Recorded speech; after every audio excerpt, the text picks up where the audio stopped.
ನಮ್ಮನ್ನ ಯಾಕೆ ಈ ರೀತಿ ಕಾಡ್ತಾ ಇದ್ದೀರಪ್ಪ? ನಾನು ಮಾಡಿರೋ ತಪ್ಪಿಗೆ ಶಿಕ್ಷೆ ಕೊಡಿ.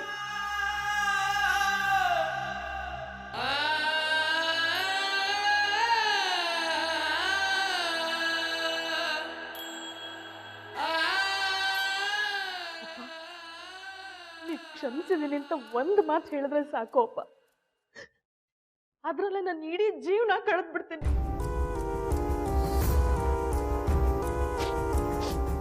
ಹೇಳಿ ಅಪ್ಪ, ಒಂದ್ಸರಿ ಹೇಳಿ ಅಪ್ಪ.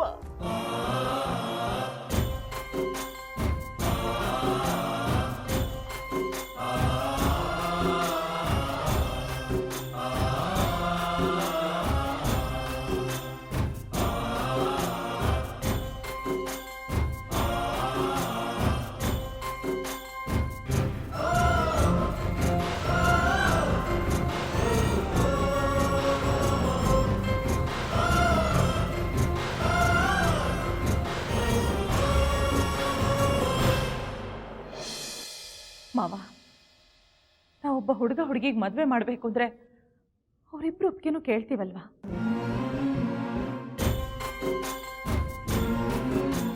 ಅಂದರೆ ಅವರಿಬ್ರು ಇಷ್ಟಕ್ಕೂ ಬೆಲೆ ಕೊಡ್ತೀವಿ ಅಂತ ಅರ್ಥ. ಹಾಗೆ ಅವತ್ತು ಶಶಿ ತನ್ನ ಇಷ್ಟನ ಆಯ್ಕೆ ಮಾಡ್ಕೊಂಡಿದ್ದಾಳಷ್ಟೇ.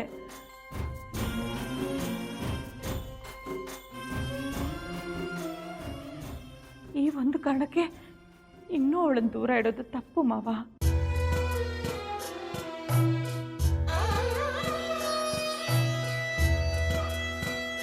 ಮಾವ, ನೀವು ಒಂದೇ ಒಂದು ಮಾತು ಹೇಳಿದ್ರಿ ಅನ್ನೋ ಕಾರಣಕ್ಕೆ ಹಗಲು ರಾತ್ರಿ ನಿದ್ದೆ ಊಟ ಬಿಟ್ಟು ಈ ಮಗುನ ಕಾಪಾಡಿದ್ಲು.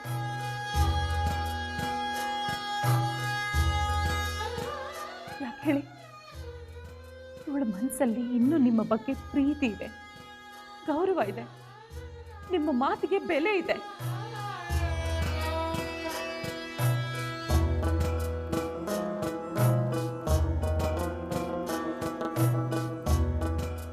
ಇವಳ ಜೀವನದಲ್ಲಿ ನಿಮಗೆ ಕೊಟ್ಟಿರೋ ಸ್ಥಾನ ತುಂಬಾ ದೊಡ್ಡದು ಮಾವ.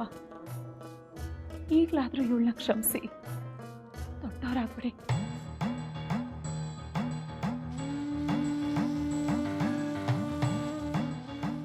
ಶಾಸ್ತ್ರಿಗಳೇ, ನೀವೆಲ್ಲ ತಿಳಿದವರು. ಬುದ್ಧಿ ಹೇಳೋಷ್ಟು ವಿವೇಕ ನನಗಿಲ್ಲ.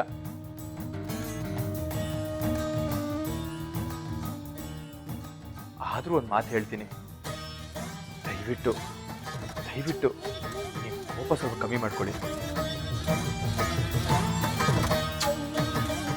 ಡಾಕ್ಟ್ರು ಅವರು ಇಷ್ಟಪಟ್ಟವ್ರನ್ನ ಮದುವೆ ಆದ್ರೂ ಒಂದೇ ಒಂದು ಕಾರಣಕ್ಕೆ ಅವ್ರಿಗೆ ಇಂಥ ದೊಡ್ಡ ಶಿಕ್ಷೆ ಕೊಡೋದು ಸರಿ ಇರಲ್ಲ.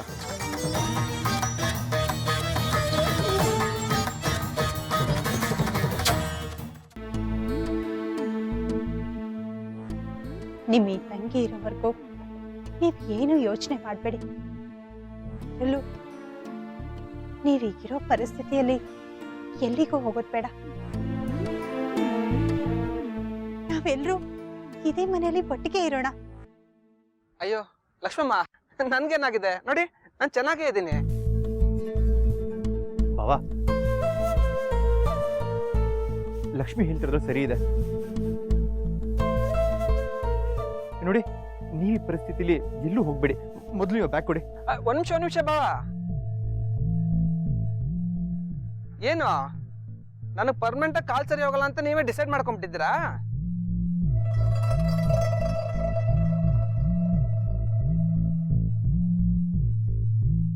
ಬಾಬಾ, ಇವತ್ತು ನನ್ನ ಕಾಲು ಊನಾಗಿರ್ಬೋದು, ಆದ್ರೆ ನಾನು ದುಡಿಬೇಕು, ನನ್ನ ಹೆಂಡತಿ ಮಕ್ಕಳನ್ನ ಚೆನ್ನಾಗಿ ಸಾಕ್ಬೇಕು ಅನ್ನೋ ಛಲ ಇನ್ನೂ ಜೀವತ್ವಾಗಿದೆ.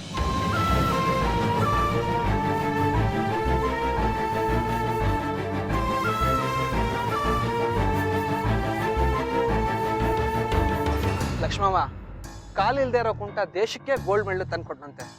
ಅಂಥವನೇ ಧೈರ್ಯವಾಗಿ ಜೀವನ ನಡೆಸ್ತಿರ್ಬೇಕಾದ್ರೆ ನಾವ್ಯಾವ ಲೆಕ್ಕ?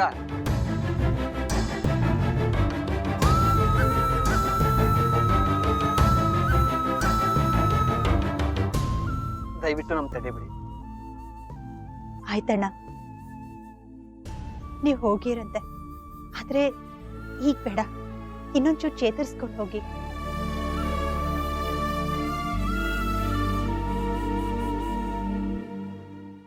ನಾವೇನ್ ತುಂಬಾ ದೂರ ಹೋಗಲ್ಲ ಬಾವ, ಇಲ್ಲೇ ಹತ್ರದಲ್ಲೇ ಇರ್ತೀವಿ. ಅವಾಗ ಬರ್ತಾ ಇರ್ತೀವಿ. ಹೋಟ್ಲು ಮುಚ್ಚಿ ತುಂಬಾ ದಿನ ಆಗೋಯ್ತು.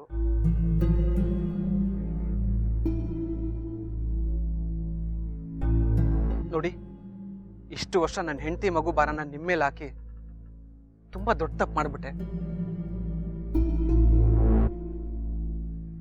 ಇನ್ ಮುಂದೆ ನನ್ನ ಜೀವ ಇರೋವರೆಗೂ ಅಂತ ತಪ್ಪು ಮಾಡೋದಿಲ್ಲ. ನೋಡಿ, ದಯವಿಟ್ಟು ನಮ್ಮ ದಾರಿಗೆ ಯಾರು ಅಡ್ಡ ಬರ್ದೆ ನಮಗ್ ಧೈರ್ಯ ಹೇಳಿ ನಗ್ನಗ್ತಾ ನಮ್ಮನ್ನು ಕಳಿಸ್ಕೊಡಿ. ನಿಮ್ ಕೈ ಮುಗಿತೀನಿ.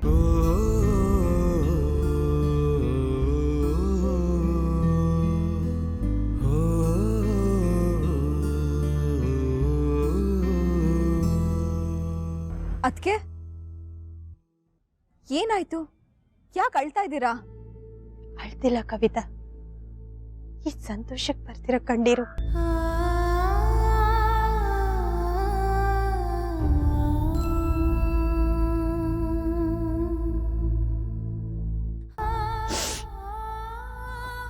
ಆ ದೇವ್ರು ನಮಗ್ ಕಷ್ಟ ಕೊಟ್ಟಿದ್ರಿಂದ ಅಣ್ಣ ಬದಲಾದ್ರು.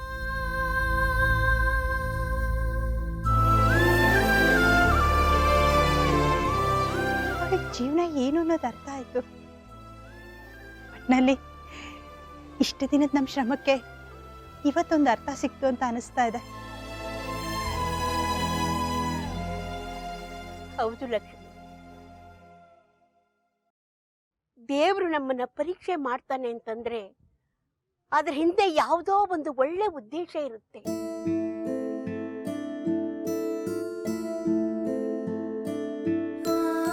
ಇಷ್ಟೆಲ್ಲ ಆಗಿದ್ರಿಂದ ನಿಮ್ಮಲ್ಲೂ ಒಂದು ಬದಲಾವಣೆ ಕಂಡನಲ್ಲ, ಅದೇ ನನ್ನ ಖುಷಿ.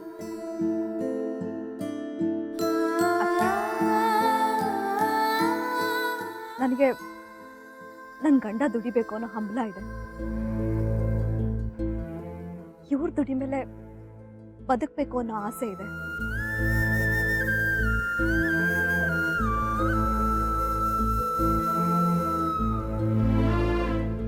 ಏನೇ ಕಷ್ಟ ಬಂದ್ರೂ ಜೀವನದಲ್ಲಿ ಕುಗ್ಗಬಾರ್ದು ಅನ್ನೋದನ್ನ ನಿಮ್ಮನ್ನ ನೋಡಿ ಕಲ್ತಿದ್ದೀನಿ. ಅದಕ್ಕೆ ನನ್ನ ಕನಸು ನೆರವೇರಿಸ್ಕೊಳ್ಳೋದಕ್ಕೆ ನಾನು ಇವ್ರ ಜೊತೆ ನಿಂತ್ಕೋತೀನಿ. ಎಷ್ಟೇ ಕಷ್ಟ ಬಂದರೂ ಇವ್ರ ಜೊತೆ ಕೈ ಜೋಡಿಸಿ ಜೀವನನ ನಡೆಸ್ತೀವಿ. ನೀವೇನು ಚಿಂತೆ ಮಾಡಬೇಡಿ.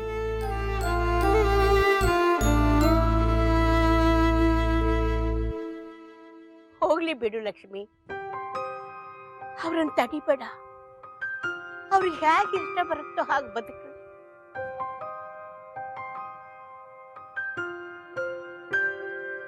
ನೀವೆಲ್ಲ ಇಷ್ಟು ಹೇಳಿದ ಮೇಲೂ ನಾನು ಹಠ ಮಾಡೋದ್ರಲ್ಲಿ ಅರ್ಥ ಇಲ್ಲ. ಒಬ್ಬ ಕಳ್ಳನಾಗಿದ್ದ ವಾಲ್ಮೀಕಿ ರಾಮಾಯಣ ಬರೆದಿರೋದನ್ನ ಕೇಳಿದ್ದೆ. ಅದೇ ತರ ಈಗ ನೀವು ಕೂಡ ನಿಮ್ ಜೀವನದ ಮುನ್ನುಡಿ ಬರೆಯೋದಕ್ಕೆ ಹೊರಟಿದ್ದೀರಾ. ಇದನ್ನ ನೋಡಿ ನಂಗೆ ತುಂಬಾ ಖುಷಿ ಆಗ್ತಾ ಇದೆ ಅಣ್ಣ. ಇದೇನ್ ಲಕ್ಷ್ಮವ್ವ, ನನ್ನ ಕಳ್ಳನ್ ಮಾಡ್ಬಿಟ್ಯಾ? ಬಾವಾ, ನೀವು ಚೆನ್ನಾಗಿ ಹೇಳ್ತೀರಾ.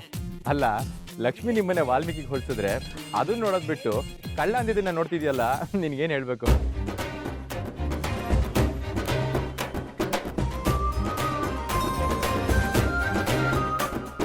ನಮ್ ಜನ ಒಳ್ಳೇದನ್ನ ಯಾವ್ದು ನೋಡಲ್ಲ, ಕೆಟ್ಟದನ್ನೇ ಬೇಗ ಗುರ್ತಿಸ್ತಾರೆ ಅಲ್ವಾ? ಅಯ್ಯಯ್ಯೋ ಬಾವಾ, ನಾನ್ ಸುಮ್ನೆ ತಮಾಷೆ ಮಾಡ್ದೆ. ಬಾವಾ, ನಾನು ತಮಾಷೆನೆ ಮಾಡಿದ್ದು.